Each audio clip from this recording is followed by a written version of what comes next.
जहाँ तक मैं समझता हूँ कि हम लोगों को लड़ना चाहिए, साथ लड़े अकेला लड़े लेकिन लड़ना चाहिए। देश भर की परिस्थिति की बयान मैं कर रहा हूँ। मैं इसलिए देश भर की बयान कर रहा हूँ कि बंगाल में अलग सी परिस्थिति बन चुकी है। महाराष्ट्र में कोशिश की जा रही है कि हम सब जन इकट्ठा लड़े, लेकिन दो चीज़ें जो है वो सबसे बड़ी चीज़ है, मैं यहाँ पर मानता हूँ। इलेक्टरल बॉन्ड आ चुका है और हर चैनल पर अमित शाह का बयान आ रहा है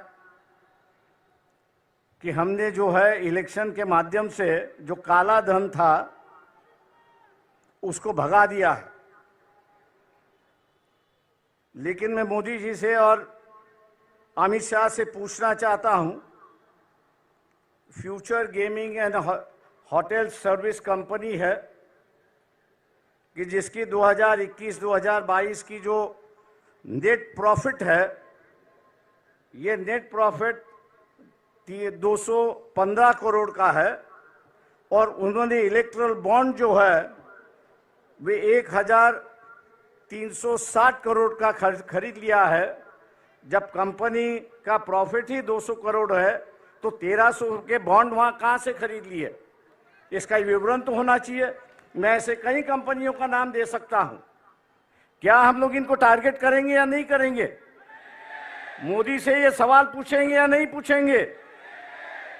और हम लोग जरूर पूछना चाहेंगे कि आप कह रहे हो, अमित शाह से हम कह रहे हैं कि आप टीवी पर जवाब देते हो तो इसका जवाब दीजिए कि इस कंपनी के पास 1300 करोड़ रुपए कहां से आए, इसका जवाब होना चाहिए। आप इन पर ईडी की इंक्वायरी करवा रहे थे, लेकिन ईडी की इंक्वायरी अब रुक चुकी है। ऐसी एक परिस्थिति है। मैं समझता हूं कि एक मामला है कि जिसको हमने उठाना चाहिए। दूसरा, प्रियंका गांधी जी से मेरी नम्र विनती है कि मोदी जी कहते हैं कि ये देश मेरा परिवार है। ये बात सही है कि ये देश उनका परिवार है, लेकिन उनका जो असली परिवार है उनमें से एक महिला उनके साथ में नहीं रहती है। हो सकता है कि अगले साल के इलेक्शन में जो हो रहा है, मोदी जी दोबारा प्राइम मिनिस्टर ना बने।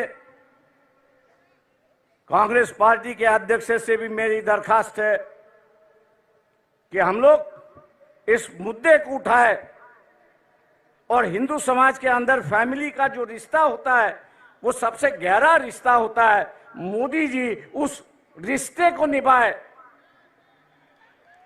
उस रिश्ते को निभाए और अपनी पत्नी को अपने साथ में लेकर रहे। 2-4 दिन बाकी है, उसके लिए हम लोग को लड़ना चाहिए। मैं उम्मीद करता हूं कि खड़गे जी जब बात करेंगे इस पर जरूर अपनी टिप्पणी यहां पर करेंगे, क्योंकि वह हिंदू संस्कृति की बात करते हैं, हिंदू रिवाज की बात करते हैं और वही रिवाज और वही उसको मानने के लिए तैयार नहीं। पर्सनल मामला है, मैं जानता हूं, लेकिन कल्चरल की चर्चा जो है ये आरएसएस ने शुरुआत की। कल्चरल नेशनलिज्म की गई, कल्चरल हिंदुइज्म की गई। अब वो अगर अदा नहीं कर रहे हैं तो मैं समझता हूं कि हम लोग की जिम्मेदारी होती है कि उनको उनकी बात समझाए और उसको अदा करने के लिए वो अपना अधिकार के लिए वो लड़े और हम लोग उनको सिखाए। ऐसी एक परिस्थिति है। दोस्तों, 5 मिनट का वक्त होते आ रहा है। मैं और एक बात यहां पर कहूंगा। राहुल गांधी जी से मेरा दरखास्त है यहां पर, वो ये है कि ईवीएम जो है 2004 से मैं उससे लड़ रहा हूं। आज भी बंबई हाई कोर्ट में उसके लिए मैं लड़ रहा हूं। पिछली 6 महीने से जब ईवीएम इंक्वायरी की बात आई तो इलेक्शन कमीशन उसको टाल रहा है। उसकी जो मशीन आती है वो अमेरिका से आती है। लेकिन वहां के जो चिप उसमें दो है, स्टोरेज चिप जो है, वो यहां 20-20, 25-25 रुपए में मिलते हैं कि जिसको मैनिपुलेट होता है। राहुल गांधी से मेरी दरखास्त है कि पार्लियामेंट भी किस पे विश्वास करे, पेपर ट्रेल पे विश्वास करे और ईवीएम पे विश्वास करे। तो पार्लियामेंट ने कानून से कहा है कि अगर डिफरेंस आया, ईवीएम के काउंटिंग में डिफरेंस आया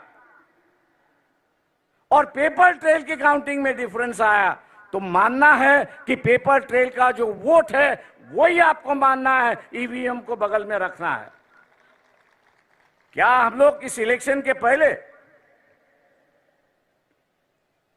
इलेक्शन शुरुआत होने के पहले इलेक्शन कमीशन को घेराव डाले, सब पार्टियां उनसे मिले कि अगर कोई कैंडिडेट अर्ज करता है, एप्लीकेशन करता है कि वे वेरीफाइड पेपर ट्रेल जो है वो काउंटिंग होना चाहिए, उसका एप्लीकेशन मंजूर होना चाहिए। क्या हम लोग इसके लिए लड़ने के लिए तैयार है? दिल्ली में हम लोग को यहां पे जाना होगा। मैं राहुल गांधी से विनती करता हूं कि वो अगर डेट ऐलान करेंगे तो शायद हम लोग उसमें शामिल होंगे, बड़ी संख्या में शामिल होंगे, ये मैं आशावाद यहां पर करता हूं। रही बात लोग साफ सुथरी कैरेक्टर के लोग चाहते हैं। ये जो फैमिलीवाद है, दूसरे चीजें जो है, लोग उससे उब गए हैं, हम लोग उससे बाहर निकले। और मैं इस मंच से कहना चाहता हूं कि हम लोग अपना इस्तेमाल एटलीस्ट महाराष्ट्र के लिए परिवारवाद के लिए खर्च करने के लिए तैयार हैं।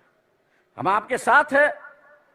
आम आदमी हो, डेमोक्रेसी सोशलाइजेशन हो, कैंडिडेचर का सोशलाइजेशन हो, ना ये हो किसी एक परिवार से, किसी एक कास्ट से ज्यादा लोकसभा के उम्मीदवार हो और हम उनको पीछे सिर्फ वोट बैंक बने। हम लोग वो बनने के लिए तैयार नहीं है।